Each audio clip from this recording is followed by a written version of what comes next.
Hi everyone, Helen Blunden here. Hope you're happy, healthy and well. It is time for a new book review today, and before I go into the review, please ignore my dead plant behind me. I haven't watered it and I will do so after this review. And please ignore my French verb tense book here. It's simply because I'm going to be doing my French exercises after this review. Now you might be thinking, who cares about your dead plant? Who cares about your French grammar exercises?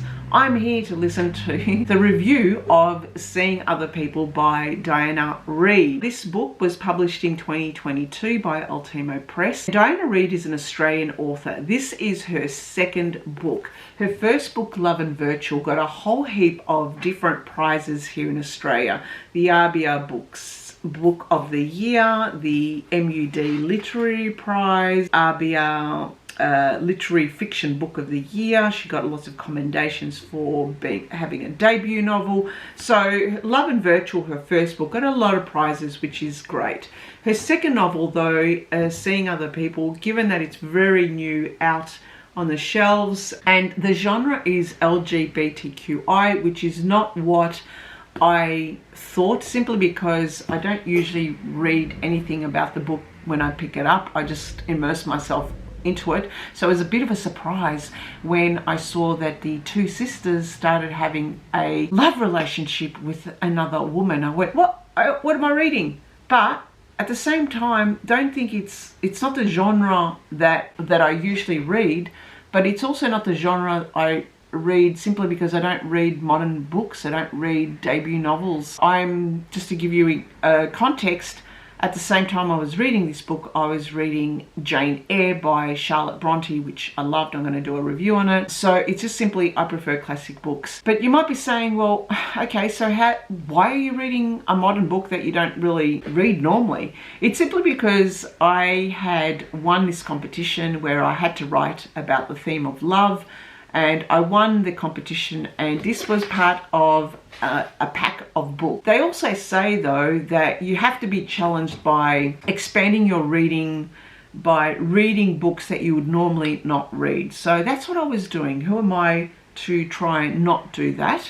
So I read this book, and to my surprise, where I thought I would just leave it, because usually modern books, debut novels, not that this is a debut novel, I would just leave aside. I read the entire book, which was surprising for me to say the least, because it challenged me in different ways. It was an interesting book because it made me think about the perspective, as I was reading this as a 50-plus-year-old woman, on characters who are in their 20s. So let me explain. Now, this book, in a nutshell, is about sisterly relationship. It is about Eleanor, who is a business analyst. She works for a corporate organization in Sydney. She's quite cynical, she's quite professional, she's straight down the line. She sees things as black and white. She's the oldest sibling. She's got a younger sibling called Charlie. Charlie is the polar opposite to her.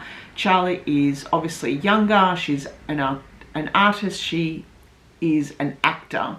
She loves her craft of acting. There is tension between Charlie and Eleanor, not because of their sisterly, the ages, not because of their jobs as well, but also the fact that they fall in love with the same love interest, who is Helen. Helen is a theatre director. She's also living with Charlie in a shared house with other artistic people. So this hanging around the bohemian types, I guess. Helen also, in the course of the book, starts to fall in love with Eleanor, Charlie's sister. But meanwhile, Charlie loves Helen, and they're having a sexual relationship as well. So there's this love triangle thing happening. Now, Eleanor has just broken up with her boyfriend, Mark. Have I lost you already? And Eleanor has broken up with her boyfriend Mark over this assumption that he had a stripper in his hotel room. But we find out that it wasn't really a stripper, it was her sister Charlie, because Charlie, in the meantime, has also been having a correspondence back and forth with Mark, and there seems to be an attraction there. Automatically, we're having this big incestuous type of situation happening here, and it's all quite confusing initially. Now, When I started to read this book, I read the back of the book, and the themes in the back of the book is all about self-awareness and selfishness. And I thought to myself, this is not what I'm getting out of this book. And I had to really sit and think about how I was approaching this book as a 50-plus-year-old woman reading about 20-year-old somethings who obviously have questions around love interests, obviously having questions around their work, and having questions around, I guess, the differences, their sisterly issues as well.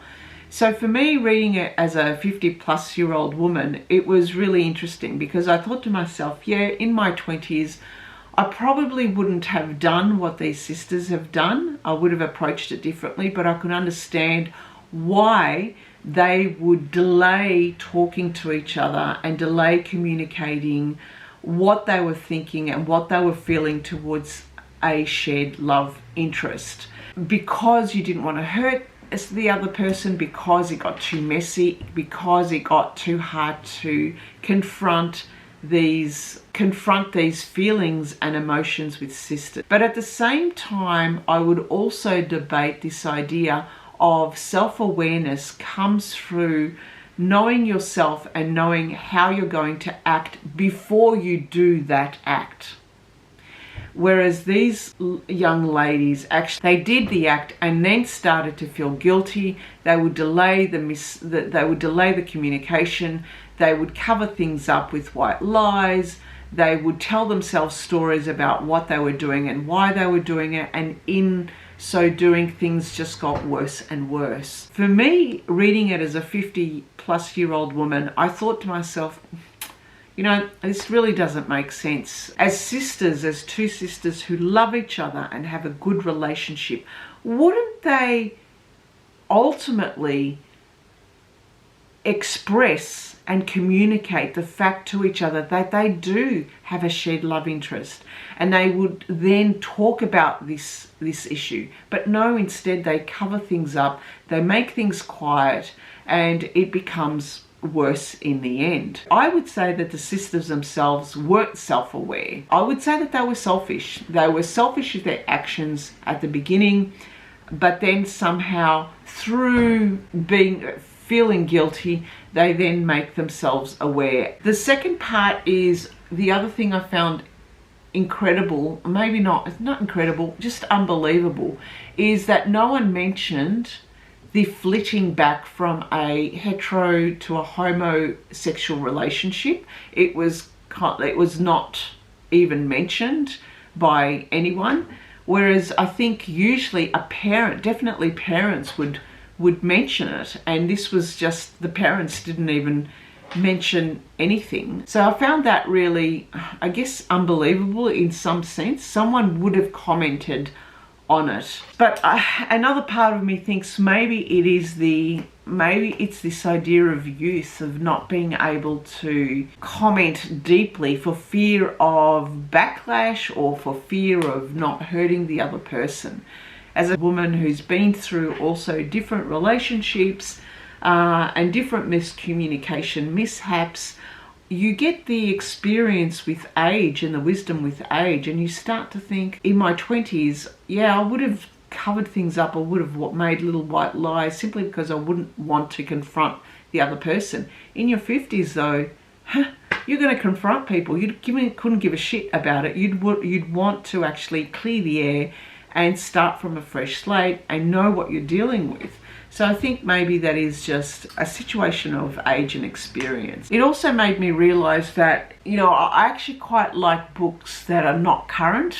I loved reading about Sydney and the type of environments that they were in Sydney, simply because I could connect with it. But at the same time, reading about Instagram likes and young people on their phones and young people worried about what they're looking like online, again, for me, it just doesn't do anything for me, because I see that as something endemic of a modern age, and it's not something I want to read about.